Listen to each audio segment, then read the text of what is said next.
Welcome back to On Point. My name is Kevin Nugent, Executive Director of the Pointers for Academic Excellence. In studio with us today, as always, is Joe Muzingo, the Chairman. Hey, Kevin, great to be here. And our special guest today is Sean Cotton, Board Trustee.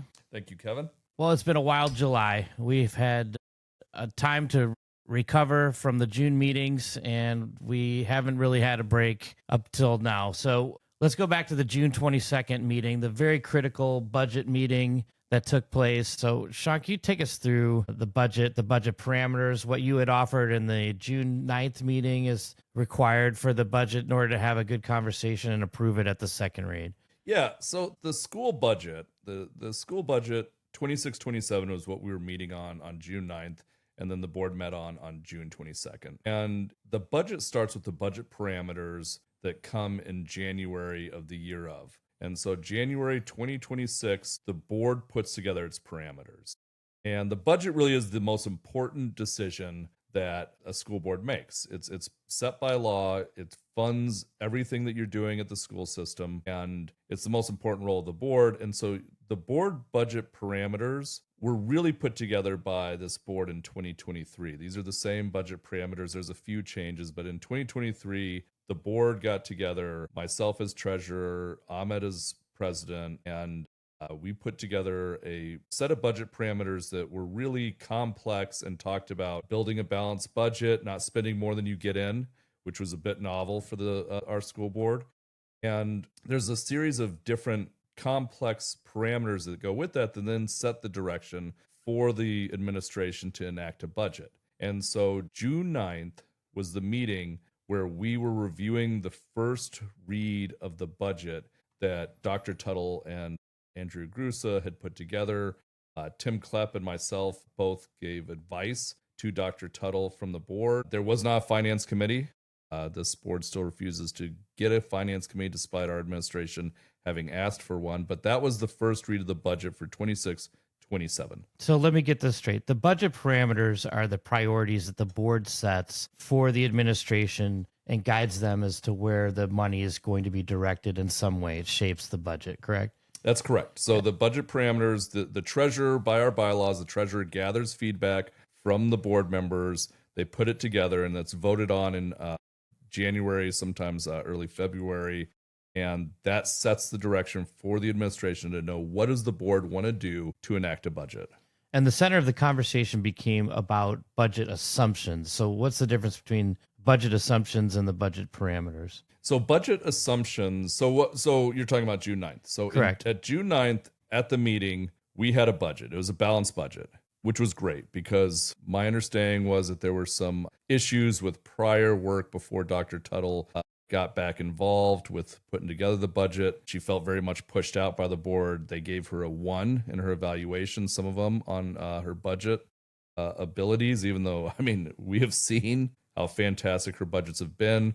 They've always kept all academic offerings for students. They've kept all extracurricular offerings, the arts, the sports, and she has not laid off any teachers and so that was a great budget she put together. However, without a finance committee, she was sort of shooting in the dark. She did get information from me, but as I think everybody here knows, that this board doesn't really listen to me as much as they don't listen to Dr. Tuttle. And so what I brought up at the meeting was we still need to get the realistic assumptions for the budget, which comes with negotiations, and that we need to have placeholders for those negotiations so that the budget we present to the district and vote on the latest meeting, June 22nd, because you have to have the budget done by July 1st and present it to the state. I wanted to have it so it was as clear and transparent as possible, that you have a budget that says, okay, these are the assumptions. This is what you can do with negotiations possibly, and just get it so that the district as well as the state can see,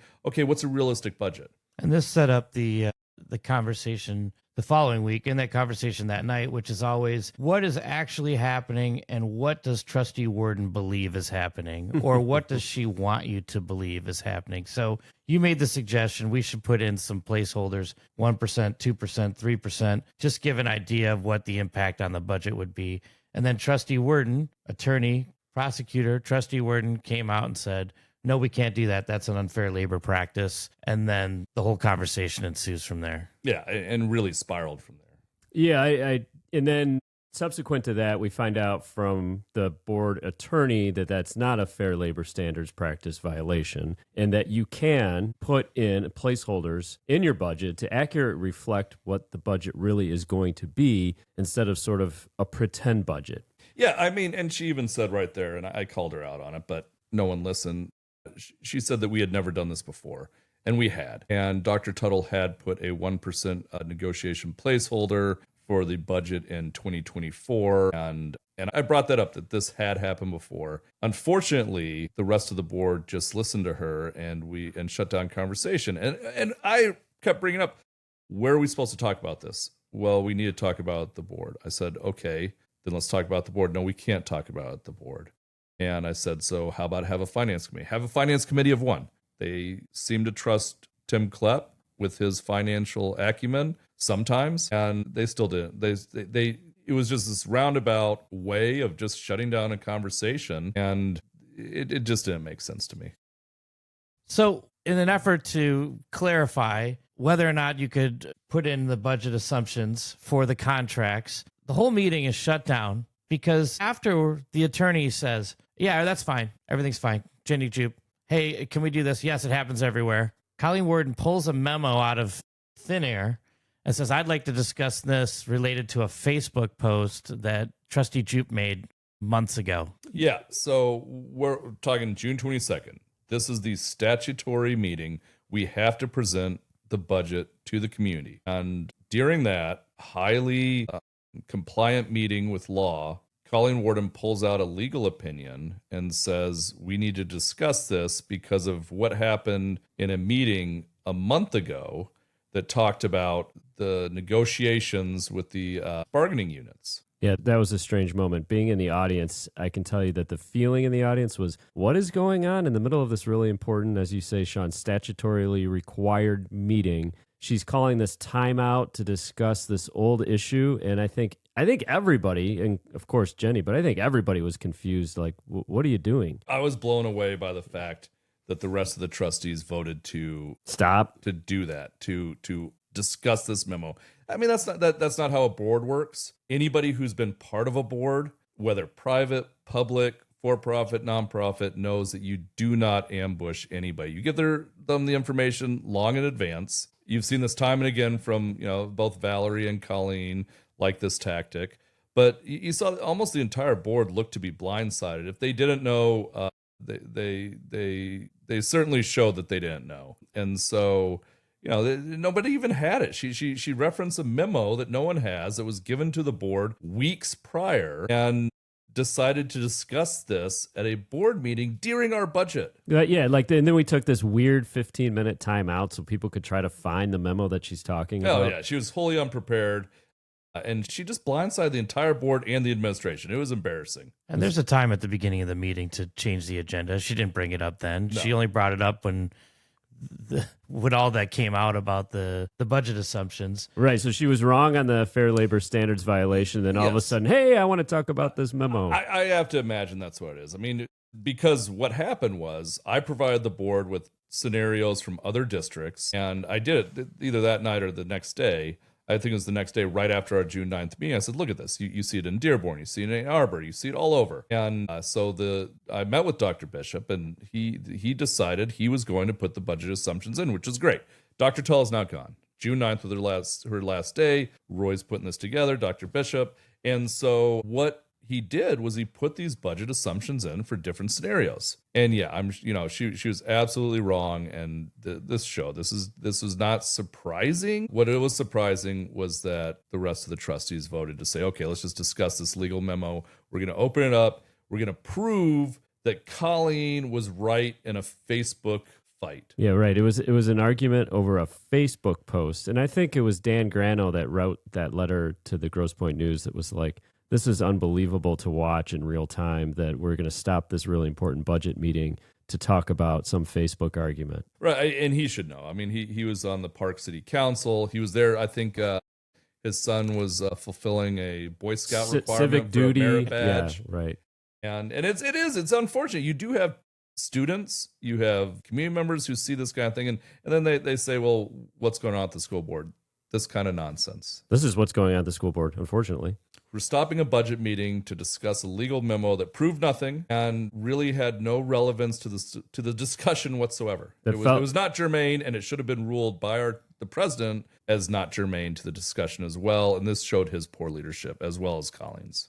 All right, so central to that closed session debate discussion was whether or not they should be discussing negotiations without having the budget, because at the time they didn't have the budget. And so it's kind of reckless to go in and negotiate a bunch of new tentative agreements with people when you don't know your final numbers in order to do that. But we have advanced 3 tentative agreements, 4-year agreements, 3%. Each of the bargaining units, and we know what that impact is. And yet when we went to pass the budget, that was brought up that it's not in the budget. Those assumptions aren't in the budget by Trustee Jupe. And here they go and pass the budget without those assumptions in there. Yeah, I mean, Trustee Jupe, Jenny, she brought up a very relevant position.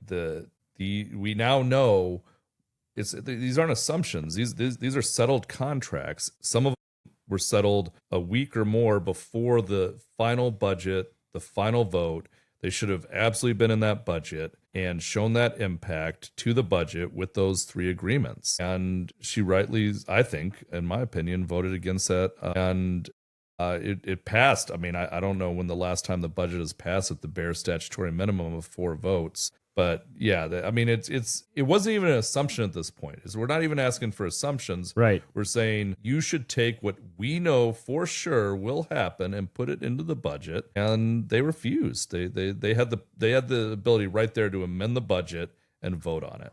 So you have a sum certain. You're not talking about projections. You're not talking about forecasts, and they still refuse to do it. Yes. And I'll be the first to admit I'm not a budget wizard. I'm not a finance wizard.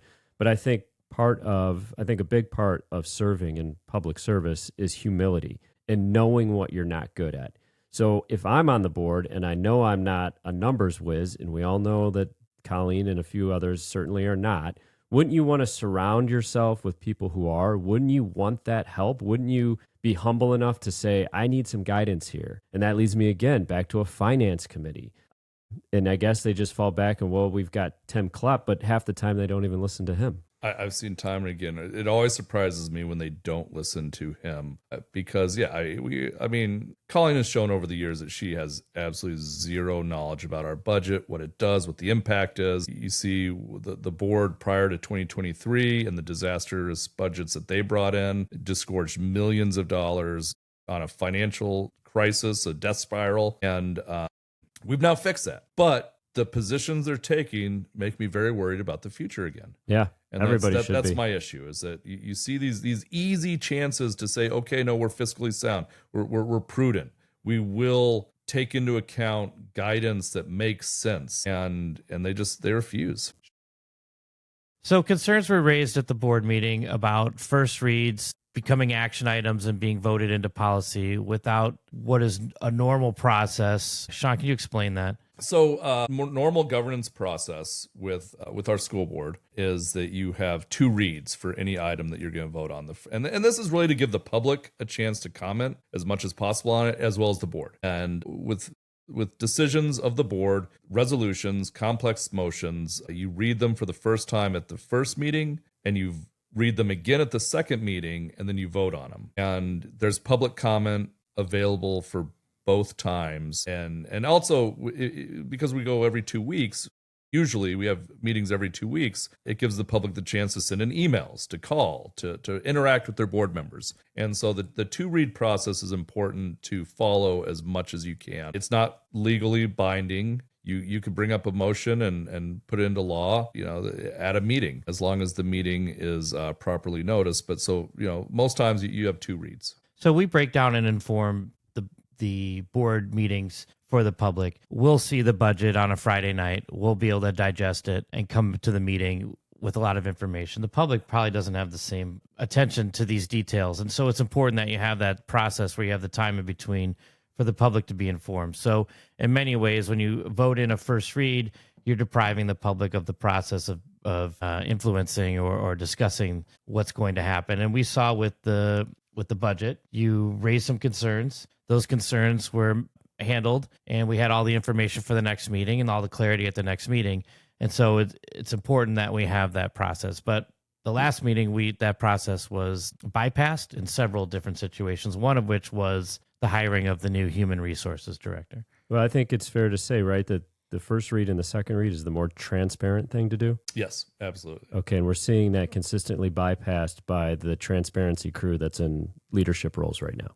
You do. I mean, you really are. You're seeing that a lot. Which is, I mean, what they ran on, right, was transparency. And all we've seen is... I just bring it up because it's their tagline. An immediate tearing down of any transparency and good governance as a rush to get things in place, almost a rush to correct what they believed were the wrongs of the previous administration. Instead of focusing on the needs of our students and the teachers of this district, we are instead bringing back all the pieces. And that's what we saw with this new hire with the human resources director. Yeah, this hire really surprised me because the entire central administration was moved around for this position and without a board vote. And that's really my issue with it, is that without the board's input, without the board's vote, or at least without the board's input at a public meeting, this decision was just made. And I have an issue with that. And I raised that issue with Dr. Bishop. Ginny raised the same issue at the board. And, I continue to look at this and I don't think that this is the way that we should make decisions, and that something like moving around positions, who's in charge of what, should be made at the board level. Now, the position for the hire was made at the board level, but not the position itself. Just hiring the person at the end was made at the board. The entire job description wasn't made by the board. And I have an issue with that. Yeah, the posting was made on June 1st. Then it was discussion about the posting at the meeting on June 9th. But by the time they'd even discussed it at the June 9th meeting, they had already conducted interviews on June 5th, 5 days later. The posting required a JD, which was discussed about on June 9th, which was I want to say a legal degree, but it's for a lawyer. But it did, my understanding is it also said for a master's or a SHRM certification. So why is that significant? Because Musa has none of those. And my issue is how do you take somebody's job and just say you're doing something else, Musa? He has a contract. He has a position. He was hired for this position, and now Roy could change everybody's position as central admin? No, he can't. Okay, so the posting went up June 1st. They had already interviewed by June 5th. They had been very clear that a JD was required because they had said that the rising legal costs of the district would necessitate a position that could serve in that role. And then you find out through the process that they excluded a number of candidates who didn't have a JD, and yet we end up with the human resources director that does not have a JD. So going back to first reads, we have a technology debate that came up. We were reconditioning several Chromebooks to the tune of $630,000. And this has become a topic of importance lately because there's a number of community groups and a number of research and studies that have shown that technology and the overuse of technology in the classroom by students has led to some regression of learning and skills. As much as it can enhance, if it's not used in the best way or if it's not focused in learning, then kids get distracted and they don't get what they can out of their education. So we have this first read proposal to refurbish these working Chromebooks, and Trustee Jupe points out all of the reasons why this debate and this rush was unnecessary. Yeah, that one being a first read. Oh, well, we get it. We got a good price. Okay, get a good price somewhere. So as we learned, there's no rush. These Chromebooks work fine. The district recommended refurbishing them at a high cost when we're still in the middle of a conversation about how much technology is being used. Trustee Jupe again pointed out how we need to get feedback from teachers and the administrators about classroom time on these Chromebooks outside of testing in other windows. And then we end up right back to just passing it 4-1 with very little pushback from anybody on the board. Well, what you just said, Sean, is a great example, I think, of what has been kind of the theme of this, which is when you do things right, when you follow the process, you get more input, you get more stakeholders involved, and you come to a better decision ultimately. When you try to ram things through, when you try to do it behind closed doors, that's when you run into trouble. And I mean, the schools are for the community. I mean, the community funds these schools. They fund the upkeep of the buildings. It's organized for community members. If they don't want to go to our schools, that's an issue. And so listening to our community members is the most important thing that our administration can do. And following process allows for that. Yes. Whereas not doing the first read makes it a lot more difficult. Absolutely. And it's a guide for every board going forward so that you just don't have reckless boards doing whatever they want. Yeah, I mean, it's interesting. There's high flyers. There are community members who contact the board every week, every day. And while Ahmed was president, there were certain board members who would constantly call out any small change in process, whether it was minutes from a closed session just a few days before that didn't get into the open meeting to get reviewed, whether it was first read not happening and a motion just going through. Those same community members are now apologists for every bad action of this board. Every time this board goes against procedure, those same community members are coming out and just saying, well, this is why. And I'll often I'll call them out, or it's just like, they know how I feel about them. They're hypocrites. And it's just, I don't understand that kind of thinking. Take a position and have integrity. Right. They don't have integrity. I would. It goes back to, you can apply this to national politics and you can probably apply it to all politics.